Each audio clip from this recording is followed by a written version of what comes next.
The Mendon-Honeoye Falls-Lima Sentinel welcomes you to this edition of the Mayors and Supervisors Weekly Update, brought to you by...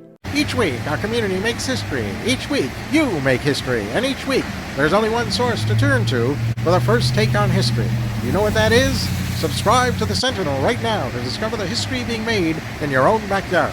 The Mendon-Honeoye Falls-Lima Sentinel. More than just your news, it's your history. Hey there, welcome everyone to this week's edition of the Mayors and Supervisors Update. I'm Chris Carosa, publisher of the Mendon-Honeoye Falls-Lima Sentinel, and each week we bring you the goings-on in the towns and villages that we cover. This week we're going to start with Mike Falk in Lima. Mike, what's going on in Lima? Hello, Chris. Thanks for having us again. While you're watching this on Sunday and reading this on the next Friday, we're actually recording this on Flag Day. Flag Day, of course, June 14th. And it is also the 249th birthday of the United States Army. So happy birthday, Army. And on Flag Day, Lima's VFW post spends some of that money that we collect while we're selling poppies.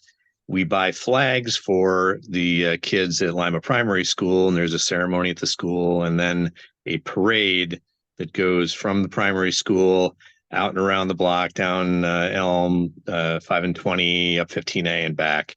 A great amount of fun for the kids. They did some songs and things, and it was quite good. A lot of veterans there who are connected with the school children were honored, and a nice time. Thank you to the Skahaza Ga'o chapter of the Daughters of the American Revolution for installing the flowers in front of Town Hall here. They look really nice. Thanks also to Chris Turk for installing the flowers in front of our courthouse. Also beautiful. Every little bit helps here, and the flowers really kind of spruce everything up for the summer. Lots doing in downtown Lima. The renovation on the front of the American Hotel is, of course, moving forward. The porch restoration is going to allow the porch to actually be used again, which would be really nice. The hotel does remain open for business during the renovation. You simply have to use the side door right there on 15A or the door from the back from the parking lot. The Ellis Block facade restoration will be starting soon. This is the white building north of the Four Corners that has the normal barbecue in it. The first floor facade is going to be repaired and sort of restored, including the missing stained glass windows and reshoring up all of the rotted and broken window frame pieces and all that. And it should really make the front of that thing pop out. Both of those jobs at the hotel and the Ellis Block are partially funded by preservation grants.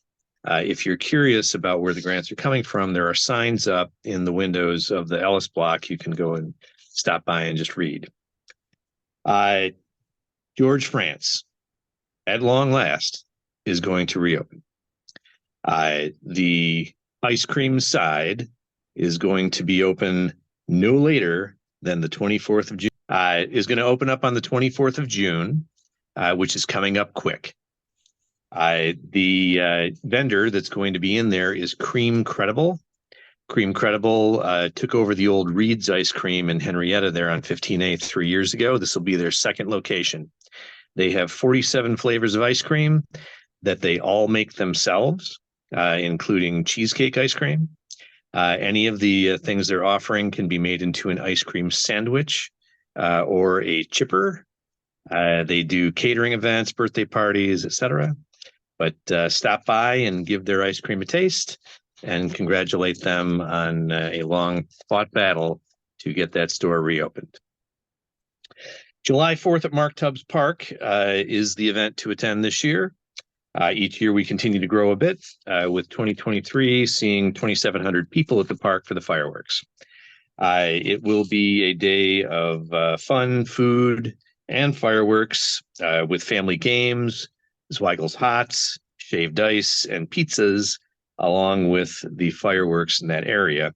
So come on down July 4th in the late afternoon. Fireworks are usually at about 9:30. Everything really kicks up about 5 p.m. So, and Truly, that's all I've got, Chris. Thank you. Okay, thanks, Mike.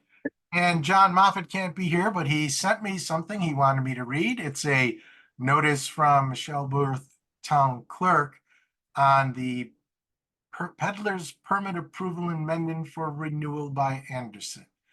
And I'm just going to read what it says. It's pretty instructive on how one gets a peddler's permit. It says this notice is to inform you, this would be renewal by Anderson, about the regulations and requirements renewal by Anderson followed to obtain this permit. What is a peddler's permit? A peddler's permit allows individuals to sell goods or services on the streets, sidewalks, or other public spaces. This includes vendors selling food, beverages, merchandise, and various services.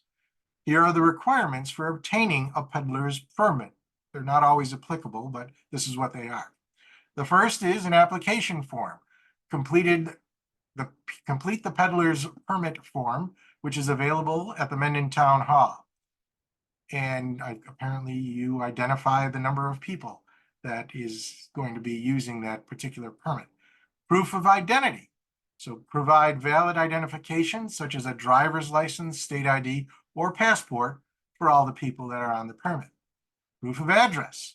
Submit proof of residence, such as a utility bill, lease agreement, or bank statement. Background check. Undergo a background check, which includes fingerprinting, completed by the Monroe County Sheriff's Office. Application fee, which is paid. It's a non-refundable application fee.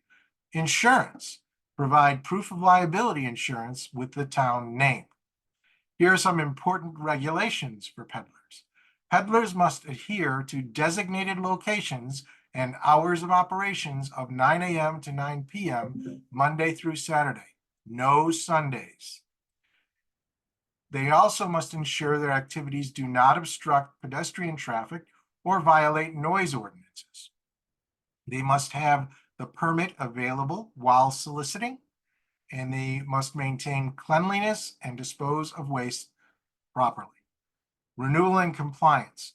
Peddlers' permits must be renewed every 6 months.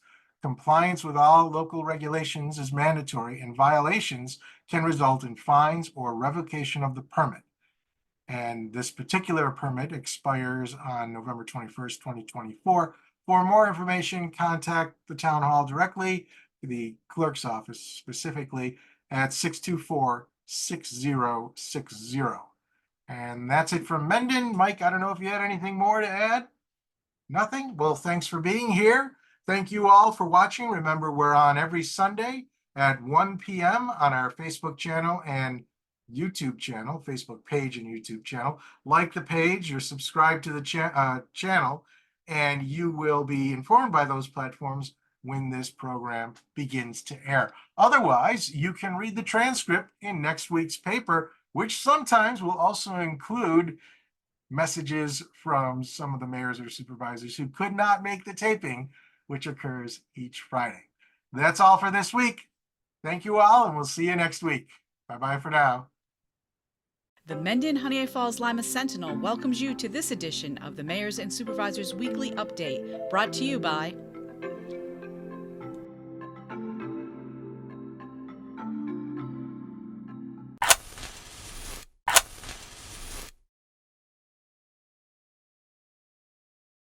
Imagine yourself communicating with a difference. Pan-Dimensional Solutions helps you do this. Whether live spectator events, taped broadcasts, or real-time audience-engaging programs, you can benefit immediately from the tools Pan-Dimensional Solutions will share with you. Do you want to make a difference? Contact us at pandimensional.com.